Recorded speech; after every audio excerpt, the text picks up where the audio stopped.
ఉండ్రాళ్ల గణపతి ఊరూరా వెలిశాడు. సకల శుభాలొసగే దైవంగా పూజలందుకున్నాడు. ఎలాంటి విఘ్నాలు లేకుండా తమను అనుగ్రహించమంటూ విశాఖ వాసులు భక్తి శ్రద్ధలతో వినాయక చవితి ఉత్సవాలను జరుపుకున్నారు. గణపతి ఆలయాలతో పాటు అపార్ట్మెంట్ల అసోసియేషన్ల ఉత్సవాలకు శ్రీకారం చుట్టాయి.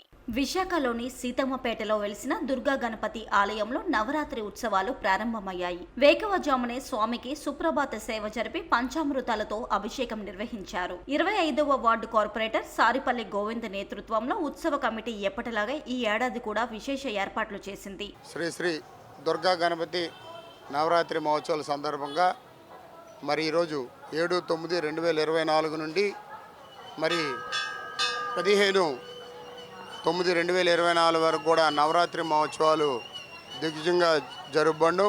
మరి అలాగే 16వ తారీఖు సాయంత్రం స్వామివారి సిద్ధి బుద్ధి ఉత్సవ పల్లకితో భారీ ఊరేగింపుతో పురవీధుల్లో మరి స్వామివారు ఉత్సవ పల్లక మీద ఊరేగింపు కార్యక్రమం ఉంటుంది.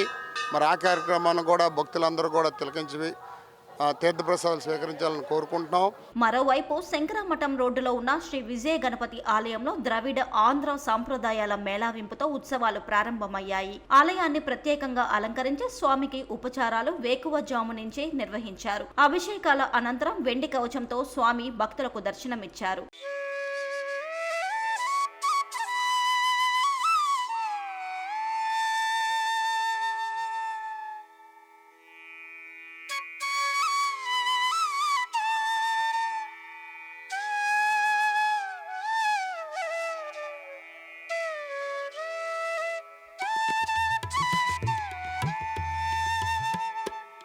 అపార్ట్మెంట్లో నివాసం ఉంటున్న వారు సెలార్లలో గణపతిని కొలువుదీర్చి చవితి పూజలు నిర్వహించారు. చిన్నారులు శ్లోకాలు పాడుతూ తమకు విద్యాబుద్ధులు కలగాలని గణపయ్యను వేడుకున్నారు. నాకు వినాయక చవితి అంటే చాలా ఇష్టం. అందుకే మేము జయలక్ష్మి అపార్ట్మెంట్లో వినాయకుడు బొమ్మ పెట్టుకున్నాం.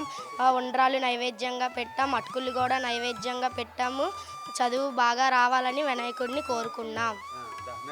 మన సాంప్రదాయాలను పిల్లలకు నేర్పించేందుకు వినాయక చవితి వంటి పండుగలు ఎంతో దోహదపడతాయని, వారిలో భక్తి భావాన్ని, సంస్కృతి పట్ల ఆసక్తిని ప్రతి ఒక్కరూ ప్రోత్సహించాలన్నారు సాంప్రదాయవాదులు. అందరూ కూడా దైవం మీద ఉండి అందరూ కూడా ప్రతి సంవత్సరం అందరికీ కుటుంబ సభ్యులందరికీ వాళ్ళందరితో బాగా జరగాలని అందులో ప్రతి అపార్ట్మెంట్లో కూడా చాలామంది ఇలాగే ప్రతి సంవత్సరం చేస్తున్నారు. మేము కూడా ప్రతి సంవత్సరం మా అపార్ట్మెంట్లో వినాయకుని పెట్టి పూజలు నిర్వహిస్తున్నాం. పిల్లలు అందరూ ఫ్యామిలీస్ అందరూ మేము హ్యాపీగా చేసుకుంటున్నాం. సో వినాయకుడు అనుగ్రహం అందరికీ ఉండాలి. ఎందుకంటే ఇంకా ప్రజెంట్ ఉన్న రోజుల్లో ప్రతి ఒక్కరు కూడా ఏంటంటే మోడర్న్ స్టైల్కి అలవాటు పడి పూజలు అవన్నీ కొద్దిగా తగ్గుతున్నాయి. సో అందుకే ఏంటంటే ప్రజెంట్ ఫ్యూచర్లో కూడా రాబోయే రోజుల్లో కూడా ప్రతి ఒక్కరు కూడా ఈ వినాయక చవితి అవనివ్వండి, దసరా ఏవైతే ఉన్నాయో పిల్లలకి మనం అలవాటు చేస్తూ మనం కంటిన్యూ చేస్తే అది అందరికీ బాగుంటుంది అని మేమైతే మా అపార్ట్మెంట్ ప్రతి సంవత్సరం హ్యాపీగా పిల్లలతో అందరితో మేము సెలబ్రేట్ చేసుకుంటున్నాం.